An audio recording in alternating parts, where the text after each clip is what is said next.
Prezados irmãos e irmãs do programa Arte Espírita em Foco, hoje nós estamos aqui com mais uma narrativa literária do nosso irmão J. Marques, intitulada O Testemunho. Nós vamos ler para os nossos irmãos e irmãs o conto e em seguida nós faremos os comentários. Então, o conto intitula-se O Testemunho. Fui mãe solo aos 14 anos e meu filho é o tesouro da minha existência. Isso porque ele chegou aos meus braços de maneira bem singular. Sempre morei no Morro da Providência. Aos 13 anos, saí de casa.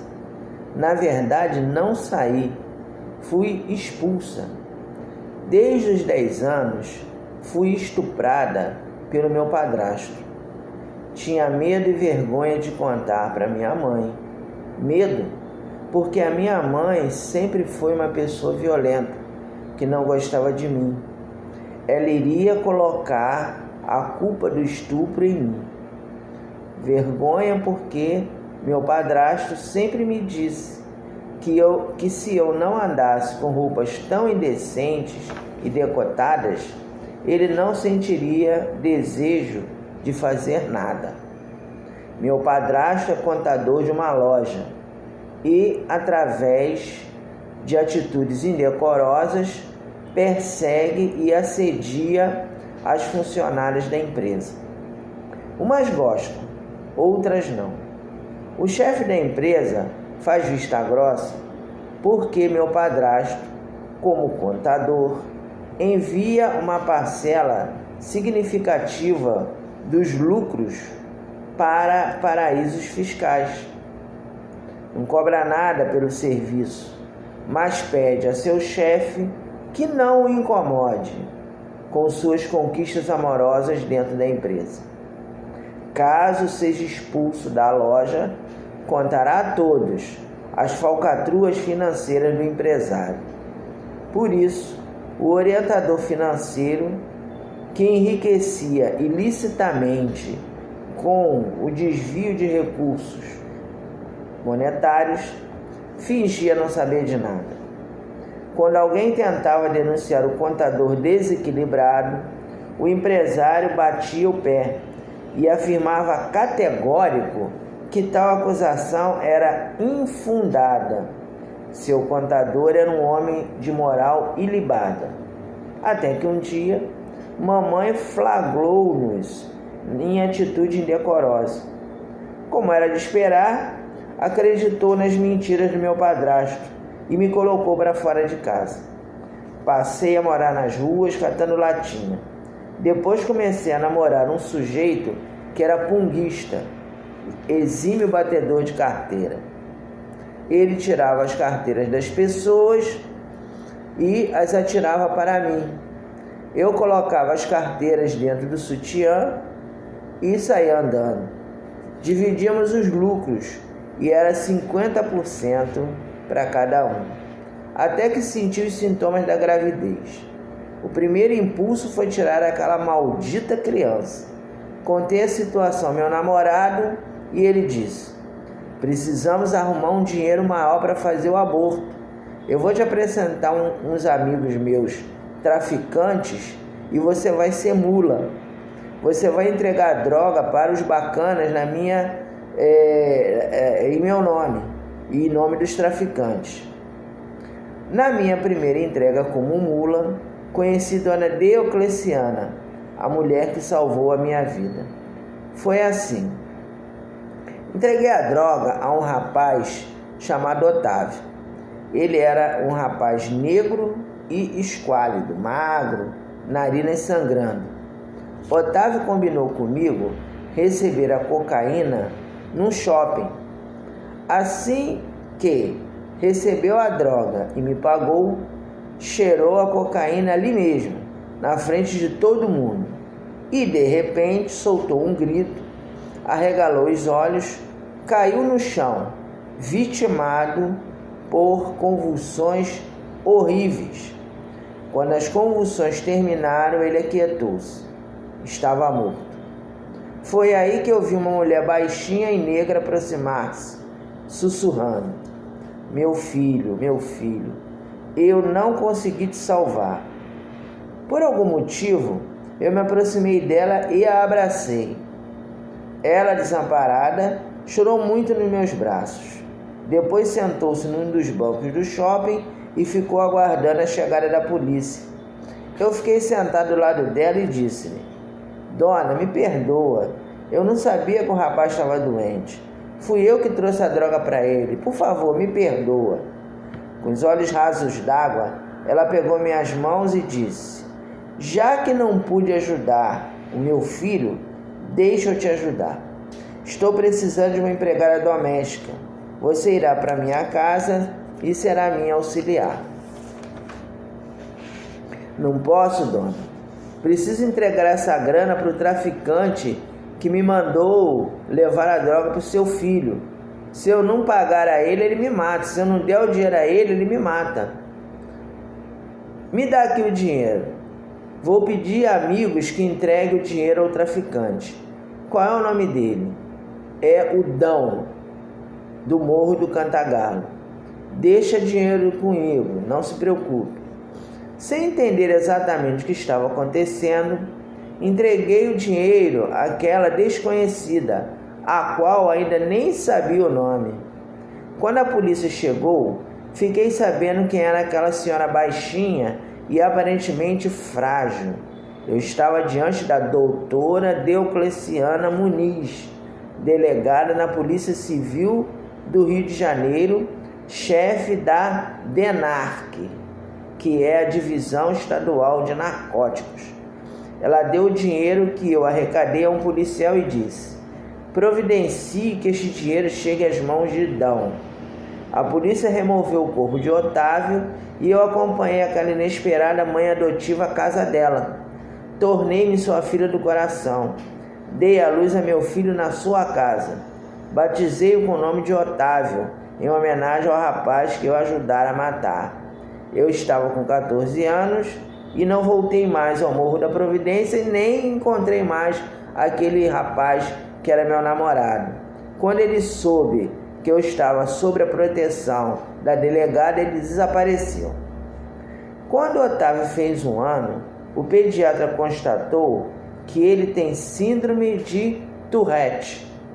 Otávio gritava e tinha frequentes tiques nervosos.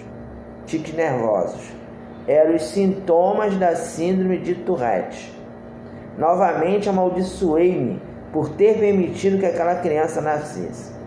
Secretamente, sem que mãe Deocleciana soubesse, pensei em abandonar meu filho. Deixaria Otávio com a vizinha e fugiria. Na véspera da fuga, mãe Deocleciana apresentou-me uma mensagem: filha, eu sou espírita cristã. Leia esta psicografia. O que é a psicografia? É uma comunicação dos espíritos protetores. O guia espiritual da nossa casa mandou um recado para você. Abri o papel e li o seguinte: o testemunho. No final do século XVI, existia uma mulher chamada Georgiana Scafira. Ela era casada com o corsário Maurice Dupont, um pirata francês que era o terror dos 7 mares. Na época, o capitão Maurice sequestrou Georgiana e, encantado pela sua beleza, casara-se com a moça. Ela, fútil e ambiciosa, imaginava uma maneira de livrar-se do marido e adquirir as suas riquezas. Certo dia envenenou o marido. Comunicou à marujada que o capitão morrera e, a partir daquela data, ela que seria a capitã Dupont. Os marinheiros caíram na gargalhada e recusaram-se a obedecê-la. Por quê? Pelas regras da pirataria, mulheres não comandavam navios ou pilhagens. Capitão Dupont, então, lançou um desafio. Quem de vocês aí acham que tem condições de substituir o capitão Morris? 4 piratas, dos mais truculentos, apresentaram-se. A capitã pegou a espada nas mãos e disse-lhes: se eu vencê-los num duelo de espada, vocês se ajoelharão e me ajudarão à obediência. Pode vir os 4 de uma vez só em cima de mim. Tentem me matar. Se eu morrer, briguem entre vocês e decidem quem será o capitão. Mas se eu vencer, eu serei a capitã. Os 4 imaginaram que seria facílimo vencê-la, mas enganaram-se. Enganaram-se porque ela fora treinada pelo próprio capitão Maurice Dupont e tornara-se imbatível espadachim. Em pouco tempo, lutando com os 4 marinheiros extremamente truculentos, ela decepou a cabeça dos 4. Depois, pendurou a cabeça deles nos mastros do navio e gritou: jurem obediência a capitã Dupont. A partir de hoje eu sou a comandante desse navio, e quem me desobedecer será morto pela minha espada. E outra coisa, ninguém ouse seduzir-me ou se aproximar de mim, senão pagarão caro. Eu matarei o primeiro que tentar me seduzir. Os marujos ajoelharam-se e prometeram obedecê-la. A partir daquele dia, a capitã Dupont começou uma escalada terrível de pilhagens, mortes, naufrágios, até que um dia ela deparou-se com o capitão Francis Drake, o temível corsário inglês. Após um combate sangrento entre eles, Francis Drake naufragou o navio da valente capitã e ela morreu, afogada, e foi devorada pelos tubarões. Após uma série de reencarnações preparatórias, a capitã Dupont estava pronta para um supremo testemunho. Ela reencarnou como Sandra Dias, moradora do Morro da Providência, que seria mãe aos 14 anos de um menino com síndrome de Tourette, que é a reencarnação do capitão Maurice Dupont. Os gritos e tiques nervosos que o menino apresenta por causa da doença representam a aproximação de perseguidores desencarnados do ex-pirata, que não o perdoaram até hoje. Para auxiliá-la, ela reencontrou a sua mãe no passado, reencarnada como doutora Diocleciana Muniz. Tomara que a capitã Dupont não fuja do testemunho. Um protetor. Após ler a mensagem, debulhei-me em lágrimas, pois as lembranças do passado voltaram fortes. A partir daquele momento, tornei-me espírita cristã e não fugi mais ao testemunho. Compreendi que meu filho era um belo presente divino. Auxiliada por mãe Diocleciana, amparei meu filho, ajudando-o a superar as suas dificuldades. E compreendi que meu filho é o tesouro da minha existência. Este é o ponto. Então, que ensinamentos que nós podemos tirar desse conto? Primeira coisa é o seguinte: nós precisamos estar muito atentos à violência doméstica. Nós que somos educadores, somos tios, somos pais, avós, nós temos que compreender que a maioria dos casos de abuso, seja ele sexual ou não, acontecem entre as pessoas mais próximas da criança. Então a criança, ela tem que ser observada e protegida. Nós precisamos conhecer muito bem as pessoas com as quais nós deixamos os nossos filhos. Então, vou contar para vocês aqui um fato que ocorreu com uma pessoa da minha família que quase levou a uma situação trágica. Era um uma das pessoas da minha família tinha um menino de 1 ano, né? O garoto agora já está criado, já está grande, mas ele tem 1 ano. Aí ela trabalhava, o marido também trabalhava, e ela contratou uma babá, uma pessoa, né, que foi indicada lá por alguém, e o menino na época não sabia falar. Ele estava aprendendo a falar, ele não tinha 1 ano ainda, tinha poucos meses. Ela não conseguiu creche, e aí falou assim: não, melhor, em vez de botar na creche, eu deixar o garoto aqui dentro de casa, com essa senhora aqui que eu arrumei, era uma senhora idosa, né? Aí tá bom, aí ela botou lá, mas aí quando ela começava a chegar em casa, ela percebeu que o garoto estava assim meio estranho, chorando e birrento, jogando tudo fora. Aí ela desconfiou, né? Aí ela falou pro marido dela: olha, ô fulano, é melhor a gente botar uma câmera aqui, sem a fulana saber, né? Sem a babá saber, o que deve estar acontecendo alguma coisa com o fulano, com o nosso filho. Ela deve estar maltratando ele e ele está denotando isso nessa atitude que ele está tendo. E assim foi feito, né? Ainda bem que ela também tinha recurso financeiro para fazer isso, que às vezes a pessoa não tem recurso financeiro, mas graças a Deus ela tinha. Aí botaram a câmera. E o que foi visto? Que a mulher, essa senhora tão inofensiva, era uma sequestradora de criança. Aí eles viram que ela estava se programando para roubar o garoto e entregar o menino para uma quadrilha de sequestradores de criança. Aí o que ela fez? Ela pegou, levou as imagens para o delegado, e ela falou assim: olha, por enquanto a senhora não faz nada, a senhora fica observando que nós vamos ficar com um carro não caracterizado, né, de viatura perto. Quando ela estiver saindo com o menino, a gente vai dar o flagrante, vai prendê-la. E foi o que aconteceu.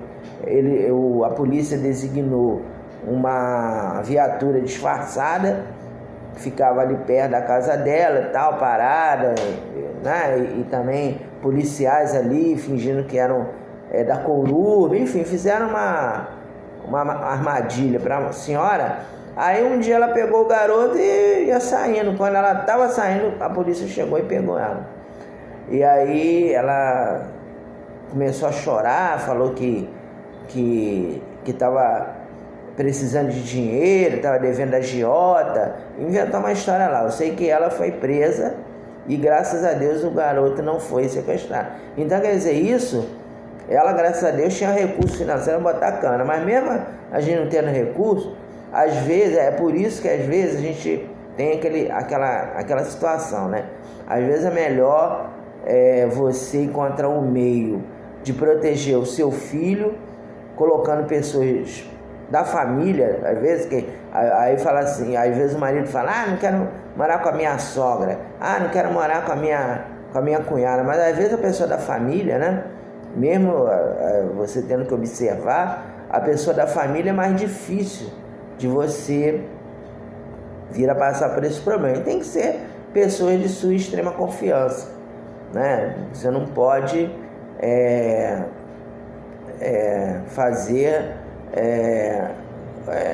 deixar a criança ao léu, e tem que observar como é que a criança está, se a criança está calma, enfim, tem que fazer uma observação. Outro item que nós gostaríamos de colocar é o abandono dos filhos.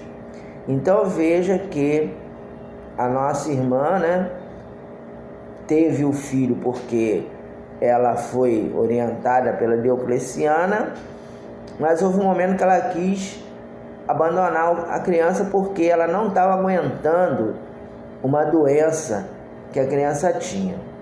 Bem, então a questão é a seguinte: a doutrina espírita, eu já falei para vocês aqui em outras ocasiões, ela não é a favor do aborto. Ela não criminaliza a mulher que faz o aborto, mas a doutrina espírita não é a favor. Por quê?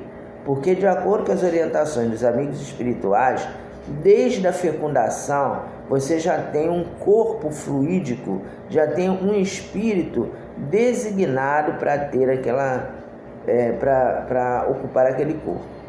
né?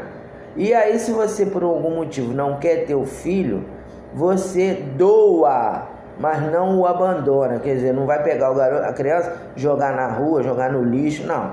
Doa, coloca para doação, leva para um abrigo, né? E coloca para doação. E se você fez o aborto, também não adianta ficar se culpando. Quem já fez, não adianta ficar se culpando. Ah, meu Deus, não sei o quê. Porque às vezes a pessoa, no momento de invigilância, faz. Mas não adianta se culpar eternamente. O importante é você reparar o erro.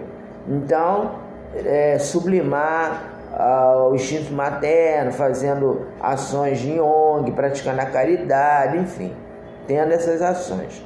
E outra coisa é você compreender que a expiação que o teu filho tem é algo relacionado a uma vida anterior, que ele precisa ressarcir, e se ele está na tua casa, é para você ajudá-lo nesse ressarcimento.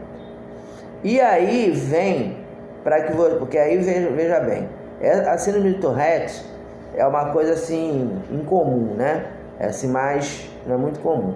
É quando a pessoa tem, você já deve conhecer talvez pessoas que têm esse problema, a pessoa está assim bem, daqui a pouco a pessoa dá aquele tique nervoso, mexe a cabeça, ou dá um grito, ou enfim, é uma lesão, é uma espécie de desarranjo neurológico que leva o indivíduo a ter um tique nervoso, né? Eu conheci um senhor que ele, coitado, tinha essa doença. Ele não é normal, a pessoa não fica agressivo, nada não, é apenas a pessoa não tem aquele descontrole.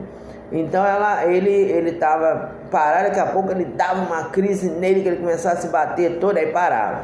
E isso era, conforme ele foi ficando com idade, se tornou frequente. Não tem remédio, é uma coisa assim, você pode ter alguns atenuantes, alguma medicação atenuante, mas remédio para ficar curado não tem. E a gente nota que tem um componente espiritual, que é o processo de subjugação ou o processo de perseguição espiritual, que é acoplado, na maioria dos casos, à questão neurológica, e a pessoa tem ali a presença dos perseguidores. Também a gente não pode generalizar, dizer que todo mundo que tem qualquer doença neurológica porque tem obsessor, né? Às vezes a pessoa tem o processo porque o próprio espírito pede para passar por aquele processo, para resgatar alguma coisa, ou então para servir de exemplo para alguém. Então é essa a questão. Então, para que você consiga aguentar a situação, é necessário a presença da religiosidade na sua existência. No caso da doutrina espírita, a gente sabe que a doutrina espírita tem largos recursos. Tem a evangelização infanto-juvenil, tem o passe magnético espiritual, tem as reuniões de desobsessão, tem água fluidificada, tem o culto do evangelho no lar. Quer dizer, a doutrina espírita, ela nos oferece uma gama imensa de recursos para que nós consigamos aguentar ou conviver com essas questões sem esmorecermos, sem maldizermos da vida, sem reclamarmos. Por que Deus me deu esse fardo, me deu essa cruz, né? Esse menino aí é uma cruz na minha vida. Não, a gente tem que encarar a criança que tem processo de expiação como alguém que veio na sua casa para que você o ajude, e, como no caso aí da Sandra Dias, é uma reconciliação com adversários do passado. Às vezes aquela doença que a criança traz, você foi corresponsável pelo desvio daquele espírito para que ele possa agora se equilibrar. Então nós também tivemos aqui o caso de uma pessoa que nós conhecemos, que ele me falou o seguinte, que ele tinha filhos, ele teve 5 filhos, e todos os filhos dele eram pessoas agressivas, e brigavam entre si, brigavam com ele, brigavam na rua, enfim, uma série de situações muito graves. E ele ficava ali no meio daquele fogo cruzado sem entender o que estava acontecendo. Aí ele pediu, né? Ele começou a frequentar a doutrina espírita, começou a se equilibrar e tal. Aí o que ele soube? Ele teve uma bênção, né? Igual da Sandra Dias, que recebeu aquela psicografia orientando. Ele recebeu uma mensagem psicografada relatando que aqueles filhos dele formavam uma quadrilha de ladrões no passado reencarnatório. E ele era o chefe da quadrilha. Então ele pegou aqueles jovens e chefiou uma quadrilha, né? E levou aquele jovem àquele estado de agressividade extrema que eles demonstravam, porque eles cometiam assassinatos, sequestro, roubo, enfim, era um grupo de ladrões, né? De bandidos, de um período histórico que não ficou muito claro, mas que ele foi informado de que era uma quadrilha.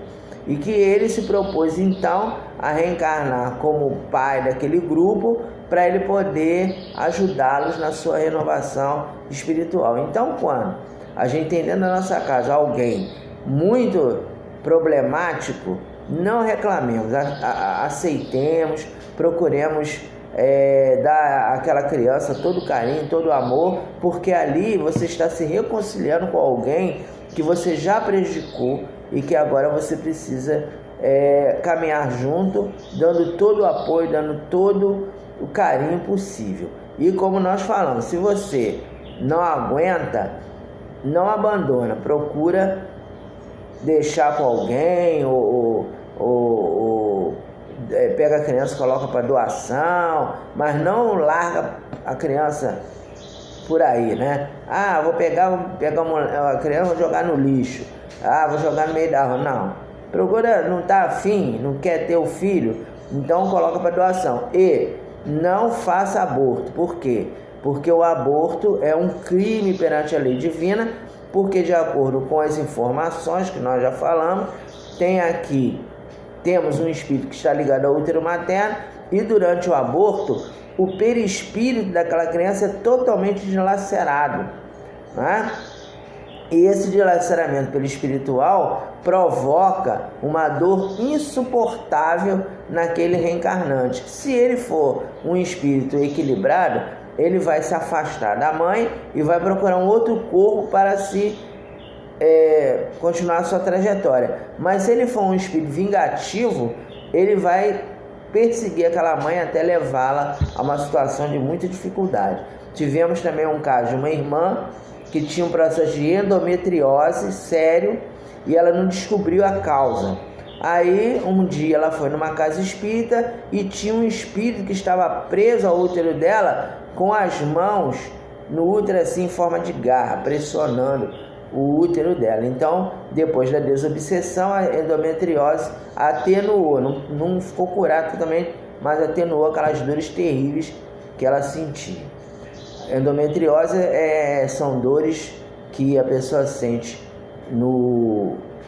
na região genésica, né? No útero, ovário, em função da contração da musculatura uterina, da musculatura